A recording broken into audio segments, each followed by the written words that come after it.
TNPSC dead TRP போன்ற தேர்வுகளுக்கு தயாராக மாணவர் அனைவருக்கும் வணக்கம். தாராபுரம் ஜேபி புக் சென்டர்ல இருந்து ஜெயக்குமார் பாலகிருஷ்ணன். இந்த பதிவுல டேஃப் அகாடமியோட 8 தமிழ் புத்தகங்கள், தமிழ் பாடத்துக்கு, பொது தமிழ் பாடத்துக்கான 8 தமிழ் புத்தகங்கள் அவைலபிளா நம்ம கிட்ட இருக்கு. அந்த 8மே நம்ம கிட்ட இப்ப இருக்கு. இன்ஸ்டிடியூட்ல ரிலீஸ் பண்ணிருக்காங்க. 8மே நம்ம கிட்ட அவைலபிளா இருக்கு. இதுல எந்த புத்தகம் வேணும்னாலும் நீங்க தனித்தனியாகவோ செட்டாகவோ வாங்கிக்கலாம். சரிங்களா? என்னென்ன புத்தகங்கள் அப்படிங்கறத ஒரு முறை பாத்துருங்க.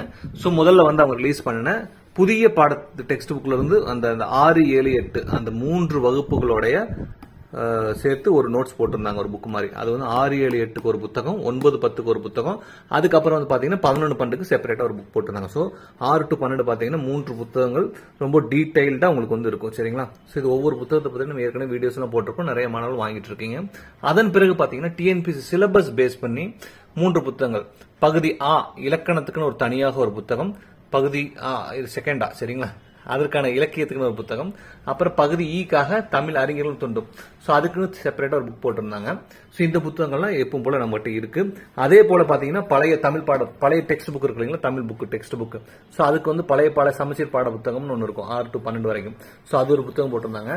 அதே மாதிரி புதுசா இப்ப இன்னொரு புத்தகமாக தமிழ் ஒன்லைன் லேட்டஸ்ட் இந்த புத்தகத்துக்கும் டெக்ஸ்ட் புக்கும் ஒரு புக் போட்டாங்க. சோ இந்த 8 புத்தகங்களும் நம்ம கிட்ட அவைலபிளா இருக்கு. சரிங்களா? எந்தெந்த புத்தகங்கள் வேணுமோ அதோட நேம் ப்ராப்பரா மென்ஷன் பண்ணி, வகுப்பை மென்ஷன் பண்ணி, புத்தகத்தோட அட்டைப்படமெல்லாம் இருந்ததுன்னா அதை டிக் பண்ணி அதுபடி அனுப்பிச்சிட்டீங்க வாட்ஸ்அப்ல அப்படின்னா உங்களுக்கு வந்து நம்ம வந்து என்னென்ன புத்தகங்கள் வேணுமோ அதை வந்து ப்ராப்பரா உங்களுக்கு வந்து எத்தனை ரூபாய் ஆகும், கொரியர் சார்ஜ் எவ்வளவு ஆகும். கொரியர் சார்ஜ் நம்ம வந்து மினிமம் 60 ரூபாய் பண்ணுவோம், மேக்ஸிமம், சரிங்களா, அது எத்தனை புக்கு நீங்க போட்டிருந்தாலும் சரி, மேக்ஸிமம் வந்து 100 ரூபாய் பண்ணுவோம். சரிங்களா? எஸ், இந்த புத்தகங்களை எது வேணுமோ சொல்லுங்க. வாட்ஸ்அப்ல நீங்க சொன்னீங்கன்னா போதும், உங்களுக்கு வந்து எல்லா டீட்டெயிலும் நம்ம அனுப்பிச்சு வச்சிருவோம். எப்படி பே பண்ணணும், எந்த கொரியர் சர்வீஸ் நம்ம அனுப்பி வைப்போம், உங்களுக்கு எத்தனை நாள் வந்து சேரும் அப்படிங்கிற எல்லா டீட்டெயிலும் நம்ம உங்களுக்கு அனுப்பி வச்சிருவோம். அதன் பிறகு நீங்க பே பண்ணிட்டு ஸ்கிரீன்ஷாட் அனுப்பிட்டு உங்களுக்கு எந்த கொரியர் சர்வீஸ் கரெக்டா சூட்டபிளா இருக்குன்னு சொல்லிட்டீங்கன்னா போதும், நீங்க உங்க ப்ரிப்பரேஷனை கண்டினியூ பண்ணலாம். புத்தகங்கள் வந்து உங்களுக்கு வந்து சேர்ற வரைக்கும் நாங்க கவனமா எங்க வேலையை நாங்க பார்த்துப்போம். எஸ், எந்த புத்தகம் வேணுங்கிறது அவசியம் வாட்ஸ்அப் பண்ணுங்க.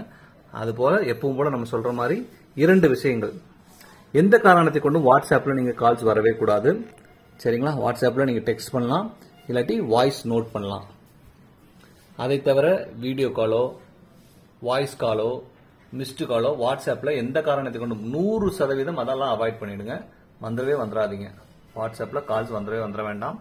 அந்த ஆடியோ டீடைல்ஸ், ப்ரொசீஜர் டீடைல்ஸ்ல கேட்ட பிறகு உங்களுக்கு ஏதாவது டவுட்ஸ் இருக்குன்னா மட்டும் டைரக்டா போன் கால் பண்ணிடலாம். சரிங்களா? டைரக்டா போன் கால் பண்ணி ஏதாவது கிளாரிபிகேஷன்ஸ் தேவைப்பட்டுச்சு அப்படின்னா நீங்க தகவல்களை கேட்டு தெரிஞ்சுக்கலாம்.